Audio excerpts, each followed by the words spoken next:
Bom, então... Prof, glândulas suprarrenais e pancreais? Isso. Agora a gente vai falar então do módulo 66, das glândulas suprarrenais e do pâncreas, tá? Então agora a gente vai finalizar essa parte do capítulo, ok?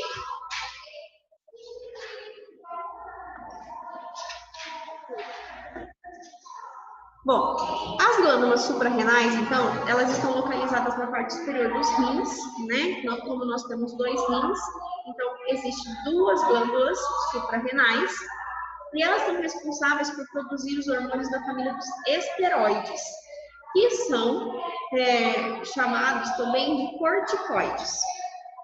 A gente tem aí um subgrupo de corticoides que atua na transformação das proteínas e das gorduras em glicose. Então, esses corticoides, eles transformam proteína e gordura em açúcar, que é o que é necessário para a gente depois produzir energias dentro das células no processo de respiração celular. Então, esses corticoides, eles disponibilizam maior quantidade de energia para o nosso corpo em situações de estresse, tá?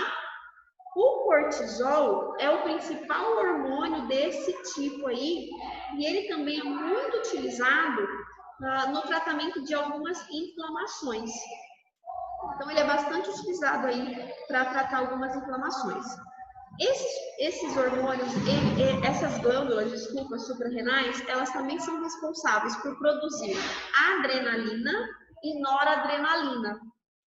Isso aí vocês sempre ouvem falar, né? Adrenalina e noradrenalina. Principalmente quando vocês estão muito ansiosos, vocês liberam adrenalina no corpo, ou quando está fazendo alguma atividade física, tá?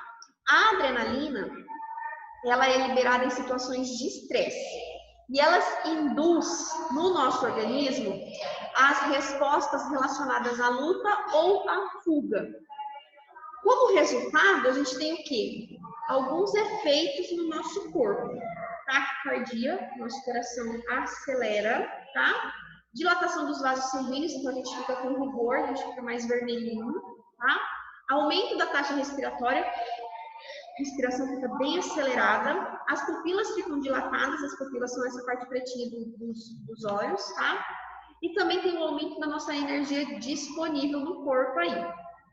Diminui a nossa atividade digestiva, então o seu sistema digestório ele fica inibido, e entre outros efeitos que prepara todo o organismo para respostas rápidas em situações de perigo.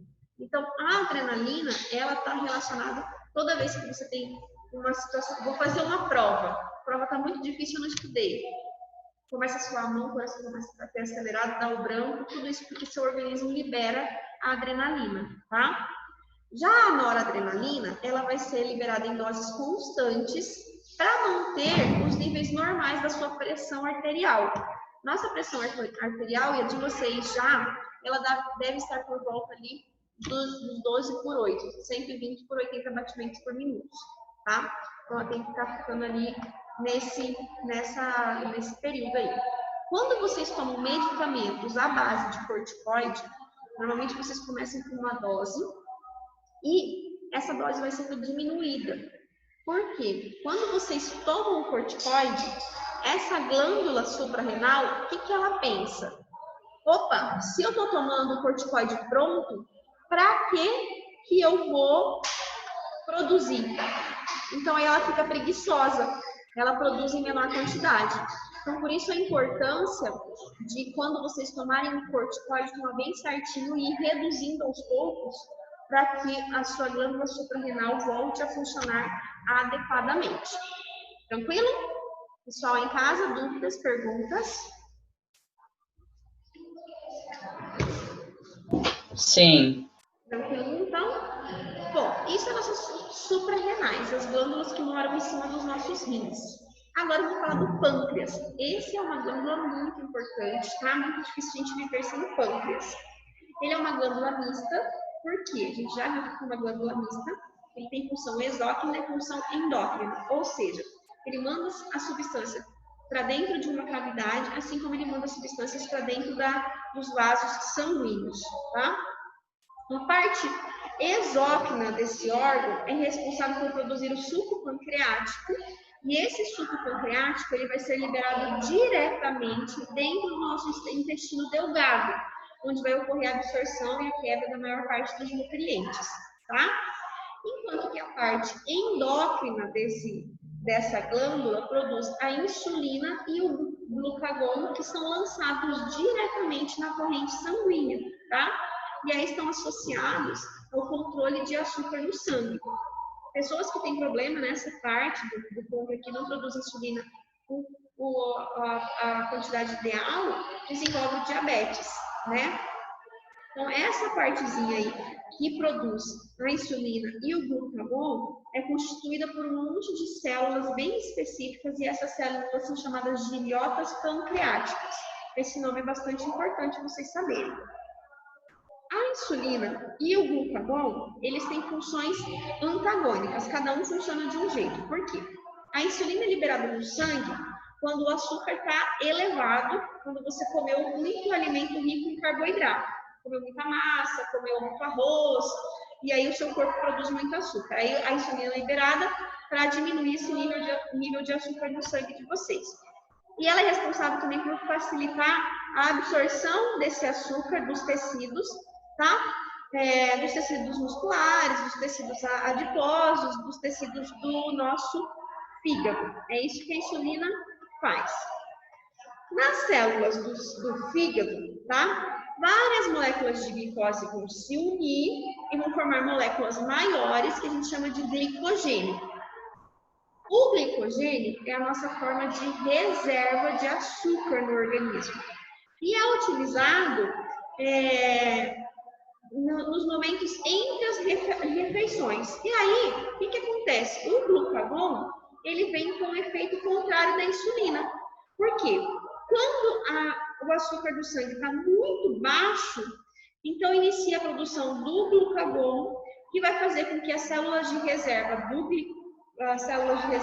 de glicogênio liberem glicose no sangue para estabilizar essa quantidade. Porque nós precisamos de açúcar. Nós precisamos de açúcar para produzir energia, né? Para produzir ATP. Então a insulina, ela vem lá como? Tem muito açúcar, ela vem e controla a quantidade de açúcar.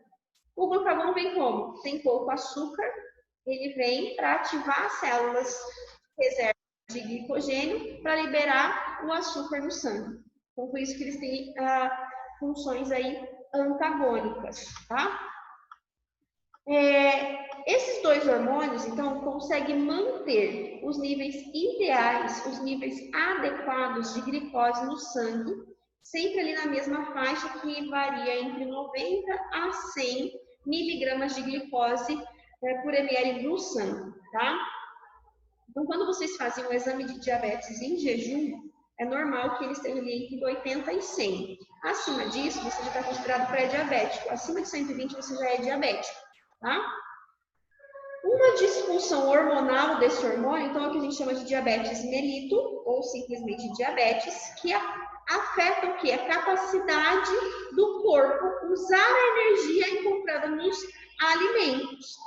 Essa doença acomete cerca de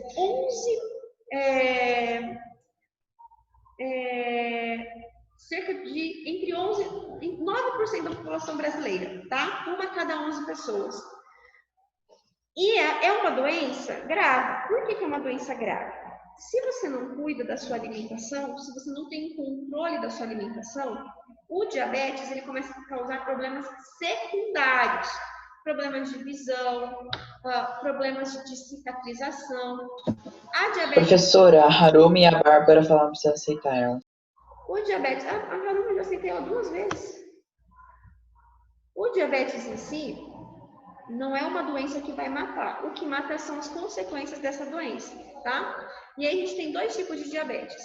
O diabetes tipo 1, que é também conhecida como diabetes insulino dependente ou diabetes juvenil. Por quê? Normalmente se manifesta antes dos 40 anos de idade e é provocada pela degradação das células pancreáticas que produzem a insulina, que é esse hormônio que tem a capacidade de absorver o açúcar, tá? Então, é uma condição autoimune, o seu corpo mesmo destrói essas células, tá? Então, o pâncreas, ele atua nessas células com anticorpos, se destrói e você não consegue mais produzir insulina.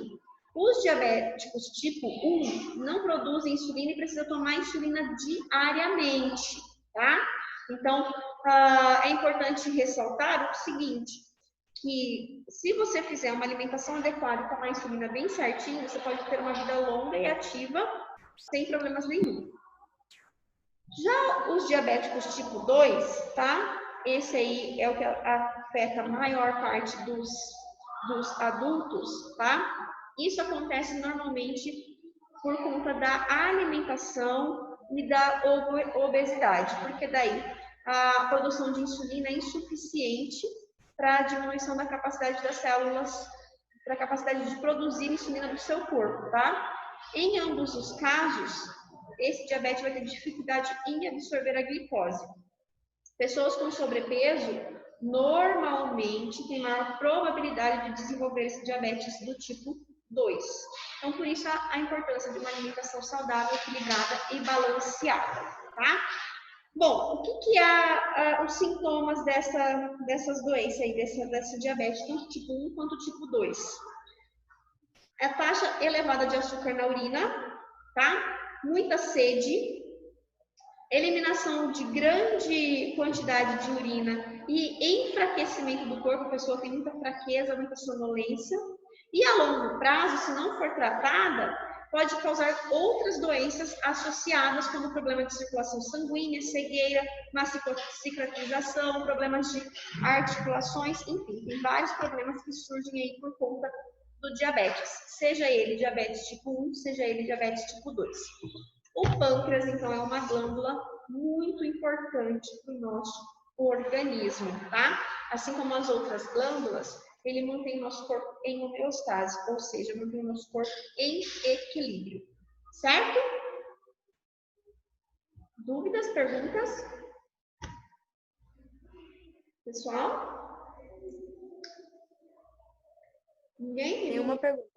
Nenhuma pergunta? Tudo Tem uma pergunta, Pro. Tá, então agora vocês vão concluir esse capítulo. Vocês vão fazer o módulo 66 e o para conferir, tá? E vocês vão postar para mim lá no Que Mágico.